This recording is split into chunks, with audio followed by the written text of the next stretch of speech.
기쁨 되기 원하네입니다. 맞죠?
누군가 널 위하여 찬양하겠습니다.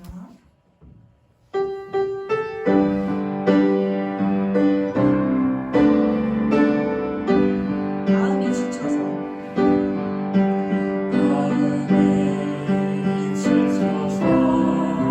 기도할 수 없고 눈물이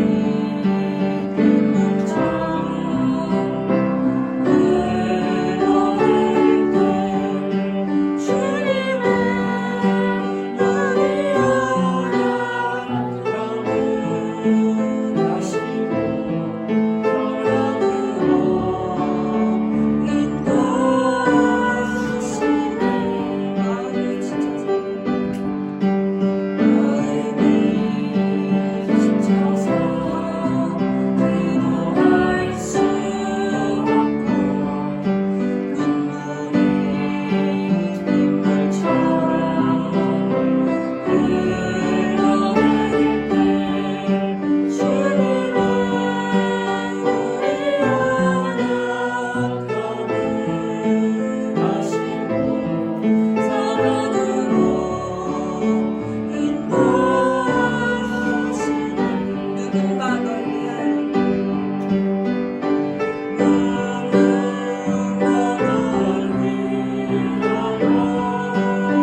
잠시만요. 한국이 더 하고 싶어가지고요. 이거 원래 시도 맞고 들었나?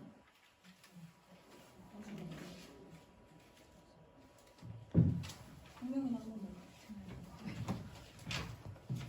죄송한데 생명 한 번 더 불러도 될까요? 네. 귀엽네 다들. 아직 안 오는 분들 빨리 오시라고 지금 하고 있거든요. 박수 칠게요. 생명 죽게 있네. 생명 죽게 있네. 능력 죽게 있네. 소망 죽게 있네. 주 안에 있네. 생명 죽게 있네. 능력 죽게 있네. 소망 죽게 있네. 주 안에 있네. 생명 다해. 주 찬양하니 힘을 다해 주 찬양하니 내 생명 다해 내 힘을 다해 모든 소망 주님께 생명 죽이네. 생명 죽게 있네. 능력 죽게 있네. 소망 죽게 있네. 주 안에 있네. 생명 죽게 있네. 능력 죽게 있네. 소망 죽게 있네. 주 안에 있네. 생명 다해 주 찬양하니 힘을 다해 주 찬양하니 내 생명 다해 내 힘을 다해 모든 소망 주님께 생명 죽게 있네. 능력 죽게 있네. 소망 죽게 있네. 주 안. 생명 죽게 있네. 생명 죽게 있네. 능력 죽게 있네. 소망 죽게 있네. 주 안에 죽게.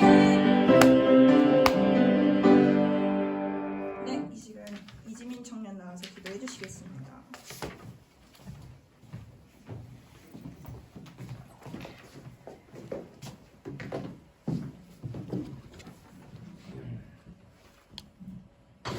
기도드리겠습니다. 우리를 사랑하시고 늘 지켜주시는 하나님, 한 주간도 주의 품 안에서 안전하게 지켜주심 감사합니다. 이 시간 주의 말씀 마음에 담아가는 시간이 될 수 있도록 이 자리에 모인 우리의 마음을 열어주세요. 매일의 삶 속에 주님을 찾지 않고 내 선택대로 살아가며 고민했던 우리의 모습을 돌아봅니다. 우리를 위한 놀라운 계획을 가지신 주님과 그런 주님만 의지하며 주의 인도하심을 받는 청년들 될 수 있도록 인도해 주세요. 어려운 마음들 하나님께 가장 먼저 털어놓을 수 있는 마음 또한 허락해 주세요. 우리가 두려워해야 할 것은 코로나 상황이 아니라 하나님과 멀어지는 것임을 깨닫고 날마다 하나님을 찾으며 하나님의 때와 방법을 기다리는 청년들 되기를 원합니다. 예배 후에 있을 총회 가운데 우리 청년들 한 사람 한 사람 마음에 하나님 임재하여 주셔서 하나님께서 쓰실 때 기쁘게 쓰임받는 주의 성실한 자녀 되도록 인도해 주세요. 아멘. 말씀 전하실 목사님께 성령의 힘 가득 부어주셔서 그 말씀이 우리 청년들의 삶을 통해 세상으로 흘러나갈 수 있도록 이 시간 함께하여 주세요. 마치는 시간까지 함께하실 것을 믿으며 모든 말씀 예수님의 이름으로 기도합니다. 아멘.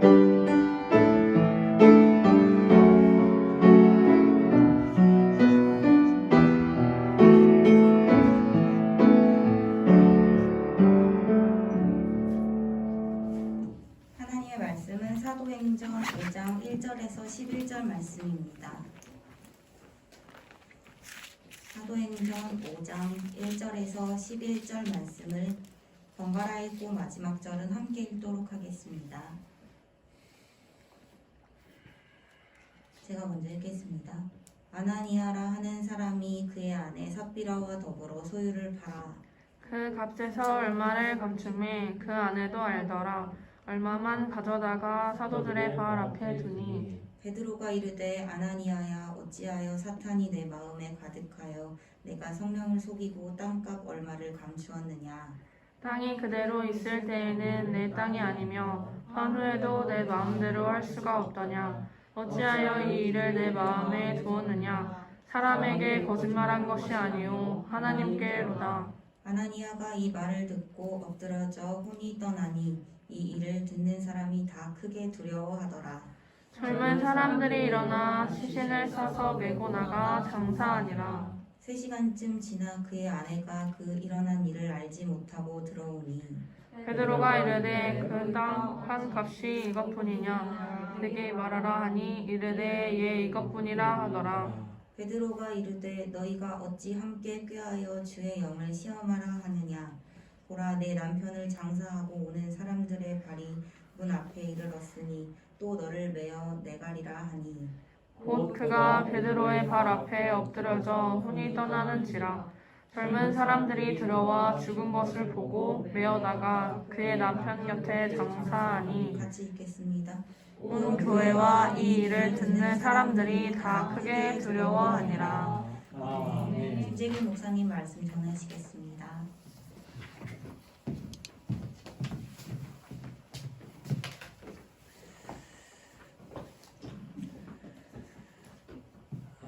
우리 성령은 전지하신 분이기에 하나님의 깊은 것이라도 통달하시는 분입니다. 성령은 하나님의 깊은 것이라도 다 알고 계시기에 전지하신 성령을 속일 수 있는 자는 아무도 없다라는 사실입니다. 또 성령을 거역하는 자도 아무도 없습니다. 또한 성령은 거룩한 영이시기에 거룩한 자들과만 함께 계시고 거짓말하는 것과 더러운 것을 결코 용납하지 않으시는 분입니다. 요즘 우리가 자유 이런 말 많이 사용할 수 있는데 자유라는 것은 분명히 억압되지 아니하는 것을 가리키는 게 틀림이 없습니다. 그렇다고 하여 내가 하고 싶은 거 내 마음대로 다 하는 거 나는 자유자니까 나는 할 수 있다 이렇게 행하는 그것이 자유이겠는가? 얼핏 보면 자유가 맞는 것 같아요. 억압받지 않으니까 제재받지 않으니까 내가 하고 싶어 내 마음대로 다 하니까 난 자유가 있는 것 같아 라고 표현할 수 있을 것입니다. 그러나 그것은 자유라고 말하기 어렵습니다. 내 마음대로 할 수 있는 모든 것이 다 된다여 자유라고 말하지 않습니다. 내가 하고 싶은 대로 내 마음대로 하는 것은 자유가 아니라 엄밀히 말하면 방종입니다. 내가 하고 싶은 것을 내 마음대로 하는 것보다 오히려 나를 위험한 곳에서 지켜주는 감독의 손이 있는 것이 우리에게 진정한 자유라고 하는 것을 이야기하는 거예요. 어린아이, 그 아이에게 자유가 있는데 그 자유는 엄마 품 안에 있을 때만 참 자유가 그에게 허락이 됩니다. 그들에게서의 자유는 나는 어리지만 그래도 내 뜻대로 내 마음대로 다 할 수 있다라고 그가 주장하고 표현할 수는 있겠지만은 절대로 그것이 그에게 진정한 자유가 되지 않습니다. 왜 그런 거 아니?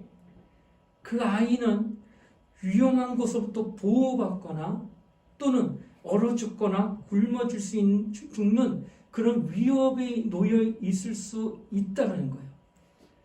그러면서 나는 자유하니까 내 마음대로 행하겠다라고 하는 것이 과연 그에게 진정한 자유겠는가?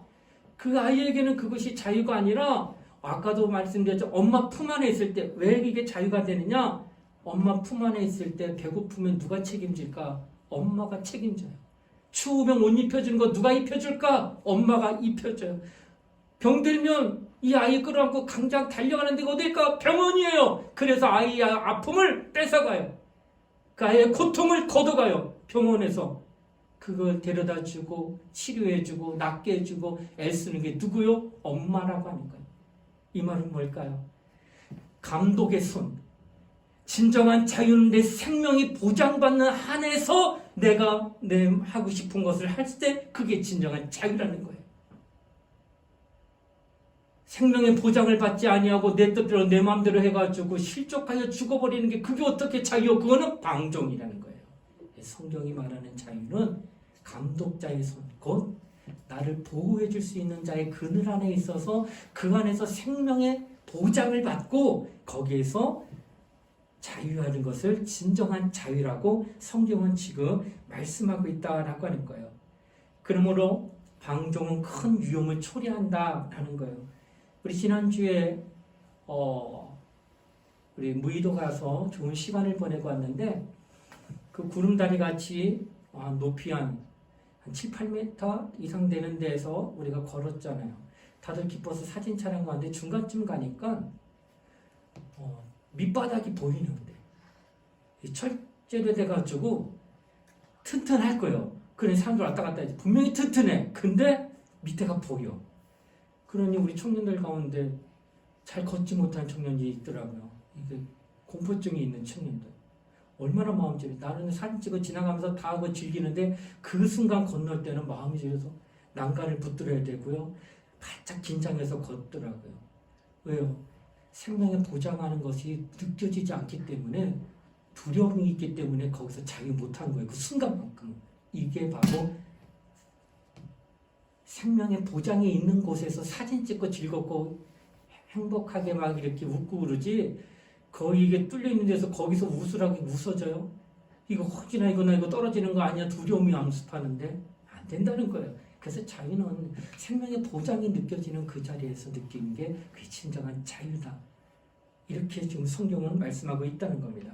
과거 율법 아래 있던 사람들에게는 율법이 그들의 주인 노릇해서 그래서 말씀대로 그들이 살아갑니다. 구약의 성도들이요, 구약의 교회들입니다. 율법은 주로 사람을 억압하거나 감시하는 역할을 하면서 십계명이 가장 엑기스 같은 하나님의 계명인데 대체적으로 하지 말라는 거예요. 하나는 부모를 공경하라는 것 빼고 나머지 9가지는 다 뭐 하지 말라. 그래서 그 계명 앞에 서게 되면은 그 계명이 감시를 받고 그 계명대로 살지 않으면은 저주받는다고 하는 것이 나타난다라고 하는 것을 성경은 지금 이야기하고 있습니다. 성경은 그런 어떤 율법을 나쁜 것이라고 말할까? 억압하고 있잖아. 감시하고 있잖아. 분명히 내 자유를 침범하는데 나쁘다고 말할 수 있느냐? 분명히 나쁘게 느껴지는데 성경은 말하기를 로마서 7장 12절과 14절에 이야기합니다. 바울 선생이 이야기하기를 율법이 선하다고 표현하고 의롭고 거룩하고 신령하다고. 이게 나쁜 게 아니에요. 선하고 거룩하고 의롭고 신령한 것이 바로 율법이라는 거예요. 그런 율법은 나쁜 것이 아닙니다. 다만 그 율법에서 우리가 벗어나려고 하는 까닭은 왜 그럴까? 율법에는 이미 저지른 죄로부터의 자유, 아담이 지은 원죄로부터의 자유를 못 준다는 거예요. 그리고 죽음으로부터의 자유를 줄 수 없는 약점이 율법에게 있다는 거예요. 그러니까 내가 율법을 만나고 말씀대로 살아가는 그 시점부터 앞으로 달려갈 길에는 거룩해질 거예요. 선하고 의롭고 신령하고 또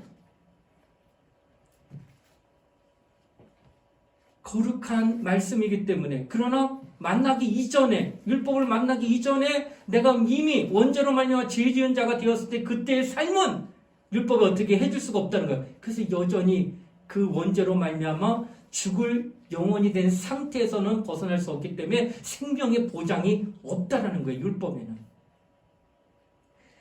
우리에게 진정한 자유를 주지 못하는 법이기 때문에 율법에서 벗어나려고 하는 것이 율법의 악법이고 나쁜 법이기 때문에 벗어나려고 하는 것이 결코 아니다라는 겁니다. 과거 이스라엘 사람들은 율법의 감시를 받고 살았지만 그로 말미암아 그들은 참 거룩했습니다. 하나님이 거룩하니까 뭘 줘요? 복을 주더라는 거예요. 그래서 이스라엘 백성들 가운데에 오늘날까지 그들의 지식과 그들의 재력과 그들의 어떤 문화는 전 세계에 탑걸릴 수 있습니다. 그리고 그들이 얼마나 복을 많이 받았는지 노벨상 수상자의 거의 절반이 유대인들이 다 가지고 있어요. 탁월한 민족입니다. 그리고 이스라엘에서 전쟁이 일어나면 주변국의 아랍에 있는 나라들이 함부로 하지 못합니다. 그 나라는 지금 우리나라의 전라남북도 땅만큼밖에 비중이 없어요. 그리고 그의 100배가 큰 나라들이 그 옆에 질벽에 있는데도 침범하지 못하는 까닭은 이스라엘의 그 상위에 있는 그 사람들이 다 디아스포라에서 전 세계에 흩어져 있는데 그들이 미국의 최강국의 나라의 상위에 그들이 다 소속돼 있어요. 전쟁 터지면 뭘 보낼 것 같아요? 돈을 보낸대. 전쟁 터지면 뭘 보낼 것 같아요? 직접 들어온대. 왜? 싸우러, 전쟁하러. 돈 들고 들어오지. 그냥 단지 말할까요? 돈을 들고 내면 뭐예요? 무기 사들고 들어오겠다는 거예요. 가장 부강한 나라의 미국뿐만 아니라 전 세계 퍼져 있어요. 근데 다 선진국에 가 있어요. 거기서 다 들어온다는 거예요. 이스라엘 그 조그만 땅에. 뭐하러? 전쟁하러. 누구하고 붙으려고? 주변에 있는 사람이 이스라엘 공격하게 되면. 그러니 그들이 가지고 있는 화력과 이걸로서는 도저히 감당할 수가 없다는 거예요. 주변 나라가 아무리 땅덩어리가 크고 인구가 많아도 최첨단 무기를 감당할 수 없으니까 이스라엘이 건들지를 못해요. 그리고 그 조그만 땅에서 아직도 살아남는 것은 하나님이 이스라엘이 거룩한 하나님의 말씀 율법을 따라 살기 때문에 복을 주어가지고 그들이 형통하게 되어서 오늘날까지 전 세계 부강을 그들이 붙들고 있다는 거예요. 이게 바로 뭐예요? 율법을 따라 순종하게 되면 그게 복을 받는 게 사실이라는 거예요. 육체에게는 바로 이것이 증명되고 있다라고 하는 것입니다. 자, 그러나 그렇게 복을 받았고 그렇게 육체로 말미암아 진정한 어떤 자신들이 정말 남보다 잘되고 형통하다고 하는 것을 느낄 수 있지만 아쉬운 것은 그들의 영혼입니다. 육체는 잘되고 육체는 복을 받았지만 그들의 영혼은 과거로부터 지은 죄를 해결할 수가 없기 때문에 그 원죄 때문에 그들은 지옥 가는 거예요. 살아생전 70여 강건하면 80대에는 세상에 어느 거 하나 부럽지 않게 살지만 일단 딱 죽으면 그 영혼은 지옥 가는 거예요. 하나님의 계명을 지키고 있던 민족이랄지라도. 왜? 그것은 그들이 그것을 해결해 주실 수 있는 일을 만나지 못했기 때문에. 만약 예수께서 이 땅에 오지 않으실 수 있다고 하는 것은 그가 구세주로 오셨는데 구세주가 오시지 않을 수 있는 이유는 구세주가 필요 없는 곳은 구세주가 안 올 겁니다. 그러니까 구세주가 필요 없다는 것은 이들이 하나님의 율법을 받았을 때 온전한 구원이 이루어진다면, 그렇다면 예수 이 땅에 안 오셨을 거예요. 하나님의 말씀은 받았지만, 율법은 받았지만 그것이 온전히 그 영혼의 생명을 보장할 수가 없기 때문에 그래서 예수가 이 땅에 오셔가지고 그의 영혼을 살리는 그 일을 하시기 위해서 예수가 이 땅에 오셨다라고 하는 겁니다. 그러므로 복음은 바로 무엇을 얘기하느냐? 복음을 받아들인 그리스도인, 곧 복음을 소유한 그리스도인들은 죄와 사망에서 완전한 자유를 그가 비로소 얻게 됐다는 거예요. 왜? 과거로부터 지은 원죄, 그 모든 죄가 예수의 피로 말미암아 깨끗함 받고 사함 받았다고 확인을 하고 확증을 받으니까 그때 참 자유가, 아까도 얘기했잖아. 어린 아기 부모의 품 안에 있을 때만 진정한 자유. 먹는 걱정 안 하죠. 입는 걱정 안 하죠. 아픈 거 걱정 안 해요. 다 해줄 거니까 엄마가. 바로 이와 같이 예수를 만나게 되면은 과거로부터 모든 것들을 예수가 다 해결해 줬다는 거예요. 그래서 그게 진정한 자유가 있다는 거예요. 그래서 그늘이 없어요. 가장 대표적인 게 정죄받지 않아요. 그래서 정죄받지 않는 그 기쁨이 얼마나 큰가. 신앙생활 잘하고 오래 했던 분들라도 죄와 싸우고 있고요. 죄를 범하게 될 때 가장 먼저 나타나는 것이 영혼의 그늘이 지는 거예요. 그늘이 지게 되면 하나님 앞에 떳떳하지가 않아요. 여기도 말씀드렸지만 우리 아이가 엄마 아빠 너무 사랑해서 막 달려들고 뛰어가고 하다가 뭔가 나한테 꺼리기만 일을 했다고 하고 내가 소중히 여기는 어떤 물건을 깨뜨리게 되면 그 아이는 그때부터 나를 만나지 않습니다. 왜? 아빠의 소중한 것을 내가 깨뜨렸다 아빠가 혼을 내지 않을까?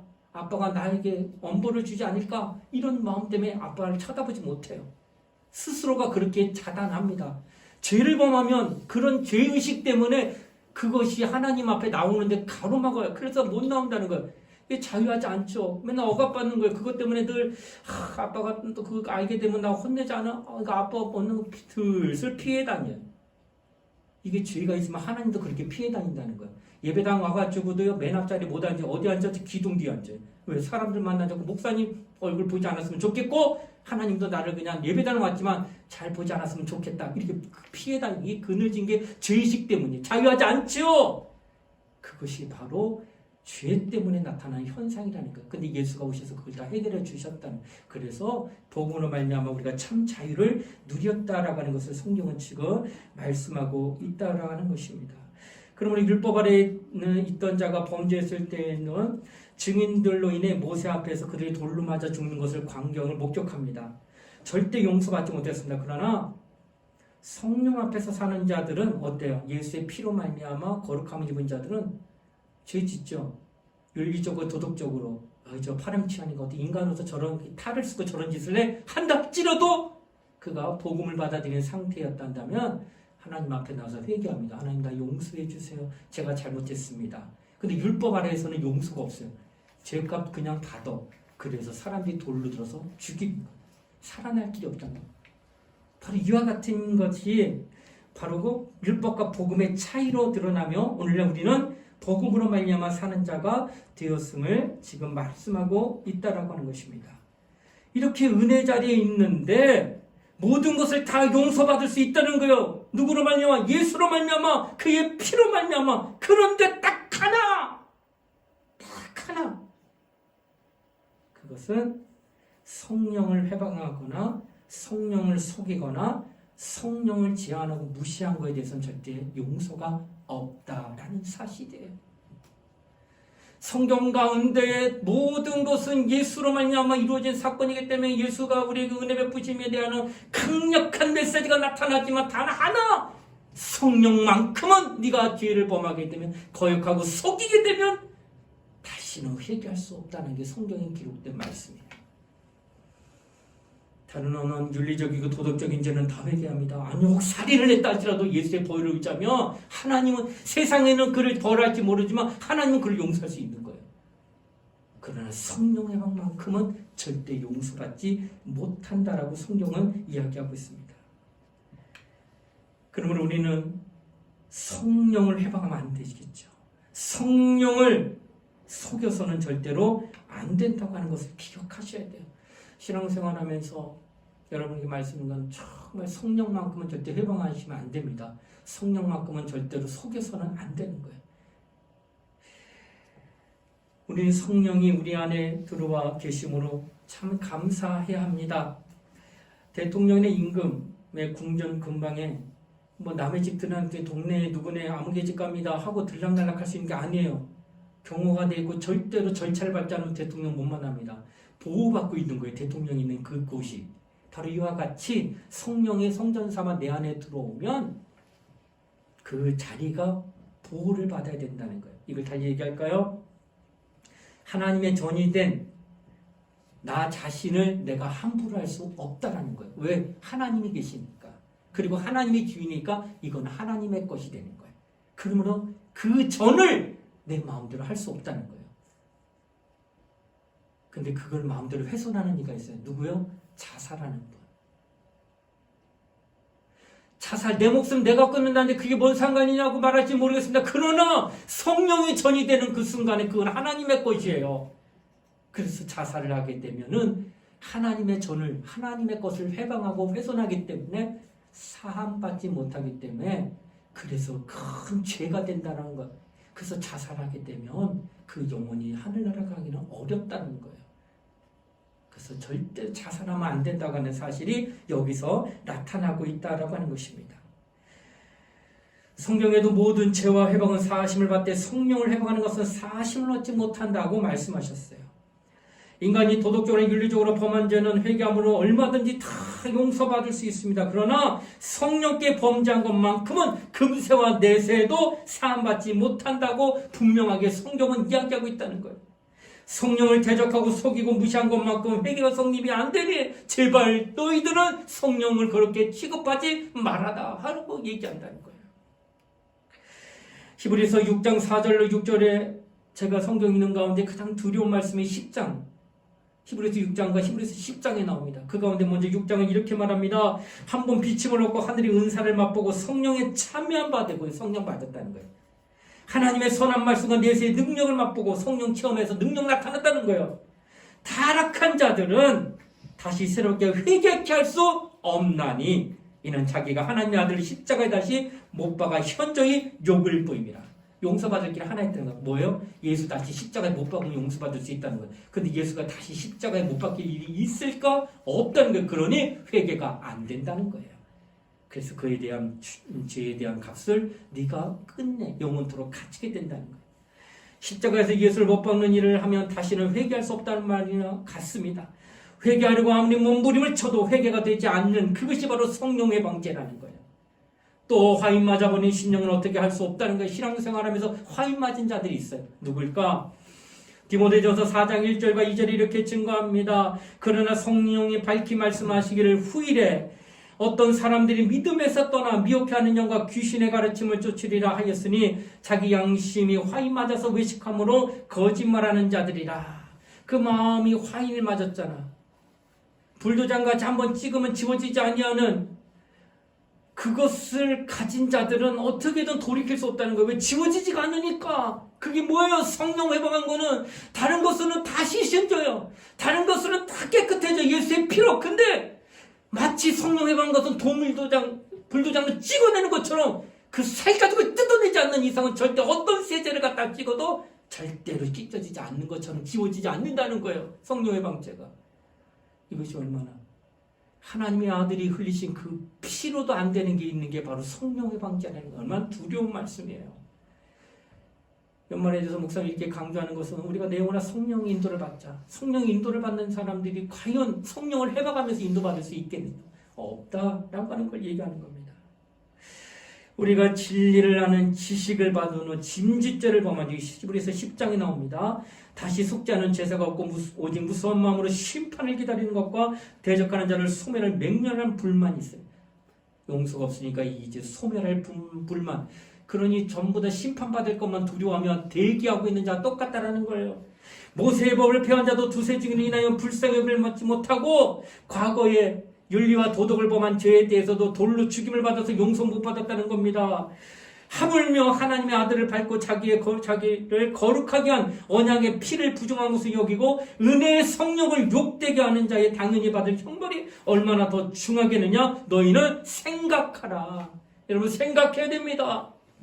다른 것들은 용서받을 수 있지만 성령은 절대 해방한 건 용서받지 못한다는 것을 늘 염두에 두고 생각하라는 거예요.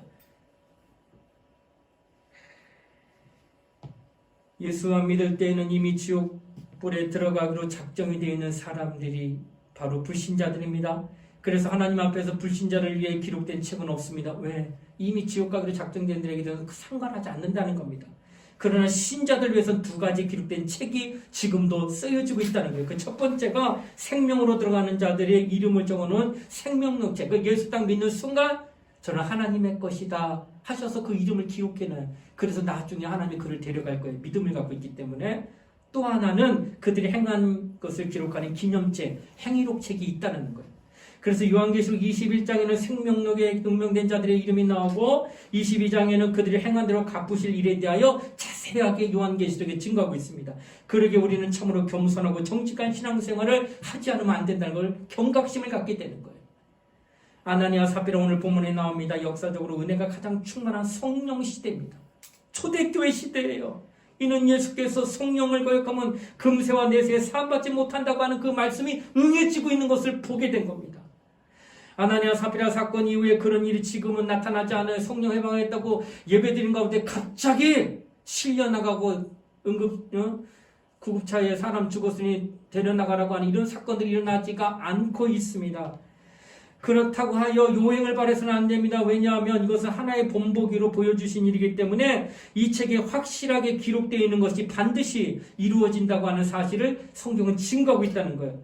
그래서 지금 혹시 성령을 욕하고 거역한다 할지라도 당장에 어떤 벼락이 떨어지거나 급사하지는 않을 거란 말이에요. 하지만 기록된 책에 따라 심판하는 그날에는 당신은 절대 변명할 수 없을 겁니다. 당신은 절대로 그 안에서 구제받을 길이 없고 회개할 길도 없을 거라는 거예요. 이것이 바로 오늘 본문을 통하여 우리에게 경각심을 일으키는 말씀이라는 거예요. 진정한 자유는 초반에도 말씀드렸지만 감독을 받아야 된다고 그랬죠. 엄마의 아기는. 그리고 다리를 건들 난간이라고 하는 어떤 보호막이 있어야 되는 것처럼 성령의 감독을 받으라는 거예요. 진정한 감독이 있을 때 그 안에서 참 자유가 있는 것처럼 내 영적 생을 누구로부터 감시받아야 돼요. 율법이 아니에요. 성령으로 말미암아 감시받아야 된다는 거예요. 성령으로 말미암아서 내가 하나님의 말씀으로 감독을 받아야 된다는 거예요. 그 성령이 내 안에 오셨죠? 그 성령으로 말미암아 이제 내가 하나님이 원하고 뜻하시는 일기로 갈 때 하나님의 성령이 감독자 돼서 나에게 응원합니다. 잘한다. 그렇지. 그렇게 가는 거야. 그렇게 열심히 내고 열심히 주의를 하는 거야. 박수 쳐주며 격려하며 밀어줄 겁니다. 그러나 하나님 뜻대로 하지 않으면 딱 끊어버릴 거예요. 때로는 그 가운데 어떤 거 주실까요? 회초리 들 수도 있죠. 감독, 부모가 자식 키울 때 오냐오냐 다 하면 이거 버릇없이 큽니다. 그러나 아닌 건 아닐 때는 매를 들어서 종아리를 칩니다. 부모 아프죠, 가슴. 그래도 얘가 잘 되기 위해서는 쳐야 돼요. 성령도 우리를 감독 삼을 때는 부모 같은 심정으로 옳게 잘할 때는 박수 치지만 불순종하고 하나님 뜻대로 살지 않을 때는 어떻게 해요? 고난 주는 거예요. 고통 주는 거예요. 아픔 주는 거예요. 환난 주는 거예요. 그래서 그가 정신 차리고 다시 돌아오게 하게 하는 하나님의 역사가 있다는 거예요. 그게 진정한 자유예요. 왜? 영혼이 죽는 길을 막아주고 있잖아요. 하나님 떠나서 영혼이 저쪽으로 하나님과 반대편으로 쭉쭉 가다가 지옥의 당도로 떨어지는 것을 막아주고 있잖아요. 그 바운드 안에서 신앙생활하는 게 진정한 자유자라는 거예요.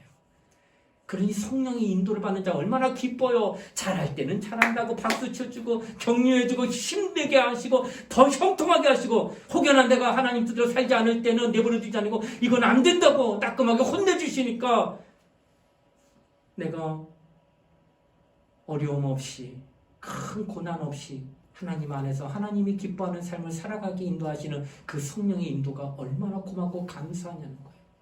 그런 성령이 당신에게 있는데 그 성령을 속일 거예요. 그 성령을 무시할 거예요. 그 성령을 회방할 거냐는 거예요. 그럴 수 없다는 거예요. 아나니아 삽비라 베드로한테 나옵니다. 땅값이 이뿐이냐? 예, 이겁니다. 베드로한테 얘기한 거예요. 근데 성경은 말하기를 네가 사람을 속인 것이 아니라 하나님의 영을, 곧 하나님을 속였다고 성경은 말하면서 그 영을 혼을 뗄 겁니다. 뭘 얘기하는 거예요? 성령을 모시고 있는 우리는 나의 것이 아니라 하나님의 전이기 때문에 하나님의 것이에요. 그러므로 먼저는 나 자신을 속이지 말라는 거예요. 하나님 앞에 내가 감사해서 하나님의 은혜에 고마워서 하나님 앞에 소원을 하는 경우가 있어요. 시편 15편 4절에 보니까 소원한 것은 해로울지라도 변치 말며 라고 얘기했습니다. 또 내가 해가 될지라도 지키라는 뜻이고, 잠언서 20장 25절에는 함부로 이 물건을 거룩하다 하여 소원하고 그 위에 살피면 그것이 그물이 되니라 했어요. 내가 나한테 은혜 받은 게 있어서 하나님 제가 이거 해보겠습니다. 내가 할게요. 근데 나 혼자 생각을 했다는 거예요. 남한테 얘기 안 하고. 그런데 그걸 누가 듣고 계셔요? 하나님이 들으셨다는 거예요. 소원한 거란 말이에요. 그 말이, 그 고백이. 그런데 그것은 나한테, 그 내 안에 계신 성령이 함께 있는 나한테, 내 안에 계신 이에게 두고 맹세한 거가 똑같다는 거예요. 나 혼자 고백하고 독백했다 할지라도 하나님은 들으신 거예요. 그런데 그것을 해로울지라도 변치 말라고 시편에 말하고, 잠언서에는 함부로 이 물건을 거룩하다 하여 소원하고 그 위에 살피면, 변화시키면, 내가 이렇게 했는데 제가 지금 너무 할 일이 많고 내가 이렇게 했는데 내가 지금 쓸 게 딴 데 많아서 여기에 좀 헌금할 수가 없고 재물을 하나님께 드릴 수가 없으니 죄송합니다 하고 끝낼 것이 결코 안 된다는 거예요. 일단 한번 그런 고백하고 하나님 앞에 그런 마음의 주장을 드렸다고 한다면 어떻게든 반드시 지켜야 된다는 거예요. 속인다고 하는 것은 바뀌는 것을 얘기하는 거예요. 이런 마음 가졌다가 이렇게 바뀌는 거. 아나니아 사피라가 땅 팔려줄 때는 이 마음이 있었어요. 이거 전부 다 주님 겁니다. 파니까 액수가 너무 커. 요만큼만, 얼마 판지 알겠어? 모를 테니까 요만큼만 남겨놓고 요만큼만 드릴게 하고 바뀐 거예요. 이렇게 바뀌면 하나님을 속이는 거 되는 거예요. 한결같으라는 거예요. 똑같은 마음 가지라는 거예요. 그래야 성령을 속이지 않습니다. 입다라는 사람이 전쟁에 나갑니다. 하나님께 소원합니다. 이거 이길 전쟁이 아니지만 내가 소원하면 하나님이 들으시면 이기겠구나. 하나님, 제가 종이 많으니까 고민했습니다. 내가 전쟁 갔다가 들어올 때 가장 먼저 나를 맞이하는 종, 그를 제물로 드리면 되겠구나. 하나님, 그 제물 드리겠습니다. 제게 전쟁 이길 수 있도록 하나님 도와주세요. 실제 나가서 전쟁인데, 이길 수 없는 전쟁인데 하나님이 그 소원 들어주시고 이기겠어요. 이제 개선장군처럼 다 입성하고 있어 돌아옵니다. 가장 먼저 뛰어나오는 게 가장 큰 종일 줄 알았는데 무남동녀 가장 한 외동딸이 뛰어나오는 거예요. 근데 이미 뭐예요? 이미 전쟁 나가기 전에 소원했단 말이에요. 가장 먼저 뛰어나오는 그를 내가 제물로 바칩니다. 그런데 뛰어나오는 게 내 딸이요. 이건 아니잖아요, 하나님. 나는 내 딸이었으면 그런 거 하지 않았을 거예요. 가장 먼저 뛰어나오는 죽인다고 말하지 않았을 거예요. 내 딸을 위했다면. 근데 이미 소원을 했으니 어떻게 해요? 이 딸은 이미 소원한 것을 변개할 수 없어 어떻게 해요? 딸을 제물로 드립니다. 내 딸 죽어요. 처녀로서. 소원은 이런 거예요. 하나님께 내 마음이 변할 수가 없다는 거예요. 일단 하나님 앞에 고백한 거는. 이것이 바로 뭐예요? 성령을 속이지 아니하는 신앙인이라는 거예요. 하나님, 내가 새해에는 이렇게 고백하고 이렇게 하겠습니다 하면 그거 꼭 지켜야 돼요. 하나님, 내가 이럴 때문에 열심히 주일 성사하겠습니다 하면 끝까지 지켜야 돼요. 왜? 변하면 안 되니까.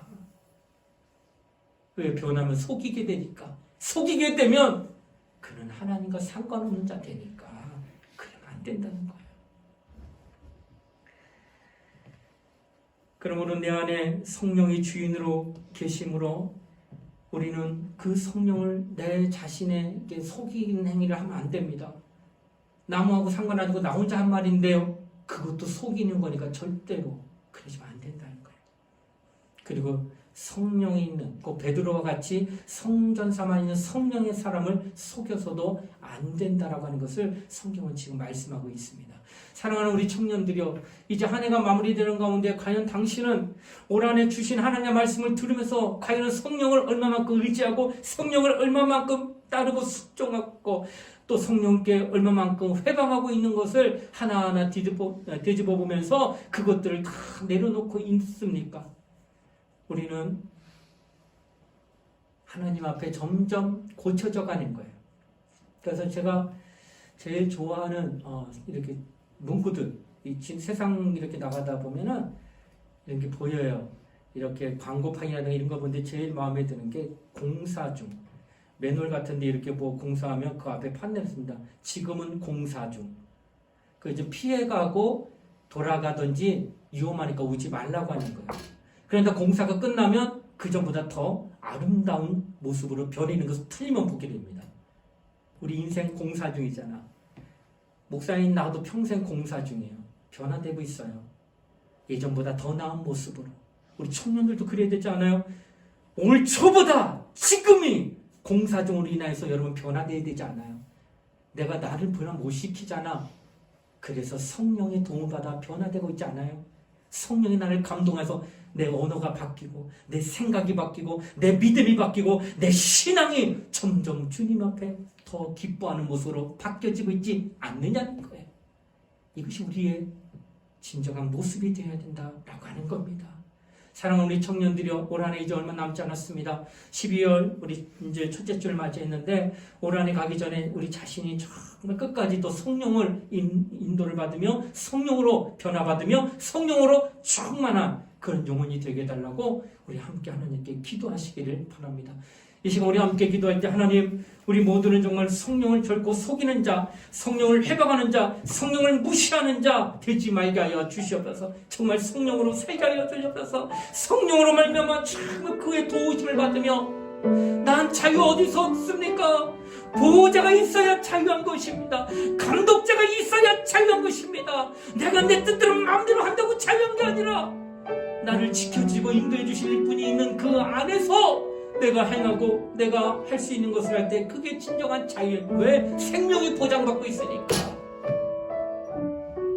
그 생명 보장지기 위해 예수가 이 땅에 피 흘리셨고 피 흘리신 그 심령의 하나님이 감독자는 성령을 보내셨으니 당신 성령으로 사세요. 성령 인도를 받으세요. 성령을 근심케 하지 마세요. 성령을 회방하지 마세요. 성령을 무시하지 마세요. 성령의 인도를 받으세요. 우리 이 시간 주여 한번 부르고 우리 성령 인도를 받기 위하여 우리 함께 합심하며 함께 간절하게 기도하시겠습니다. 예수여,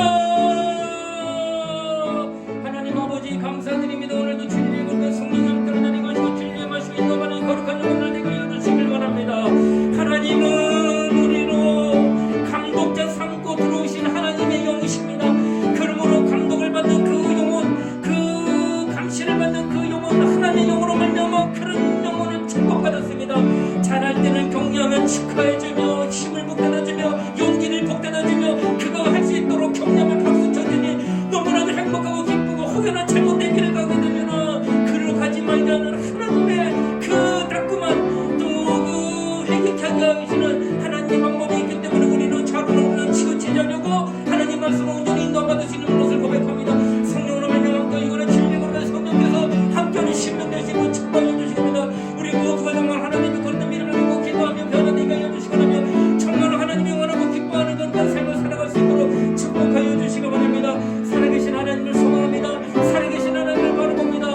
우리 모두가 정말 하나님 앞에 온전히 쓰임받는 거룩한 영광을 내가 알려주고 성령은 살아계신 주님이십니다. 그러므로 성령을 모시고 전심으로 순종할 수 있는 우리 모두가 될 수 있도록 축복하여 주시기 바랍니다. 하나님 아버지 우리 청년들 늘 성령의 인도를 받으며 이 땅에서 공사 중으로 변화되어서 하나님 보시기에 좋았더라 하시는 모습처럼 심히 좋았더라 하시는 모습처럼 온전히 변화되는 삶을 살아갈 수 있도록 주와 역사하여 주시기 바랍니다. 오늘도 주의 성령의 함께 하나님의 말씀 따라 믿음으로 기도하는 우리 모두가 될 수 있도록 역사하시고 인도하게 하여 주시옵소서.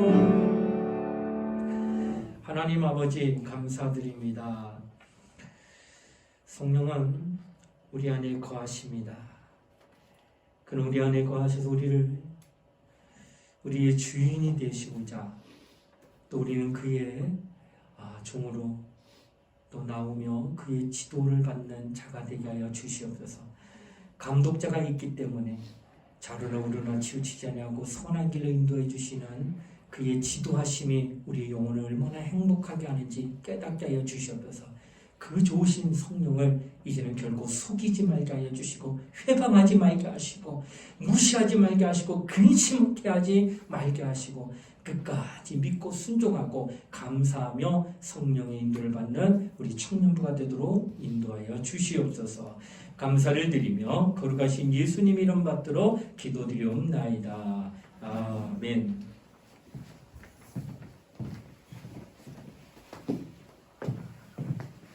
다음 주 예배 진행위원입니다. 찬양은 박지현 청년, 반주는 박은지 청년, 기도는 박승권 청년, 방송은 차종민 청년이 담당해 주시면 됩니다. 예배 후에 2022년 청년부 총회가 있습니다. 많은 참여 부탁드립니다. 박지원 청년 나오셔서 마지막 찬양해 주시겠습니다.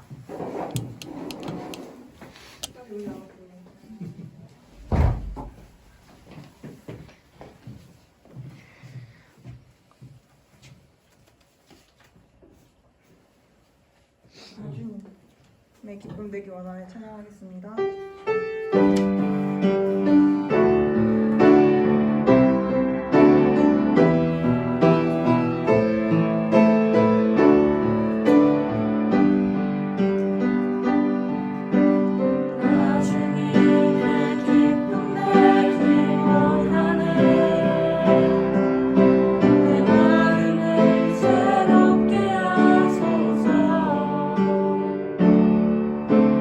새 노래가 되게 하여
기도합니다.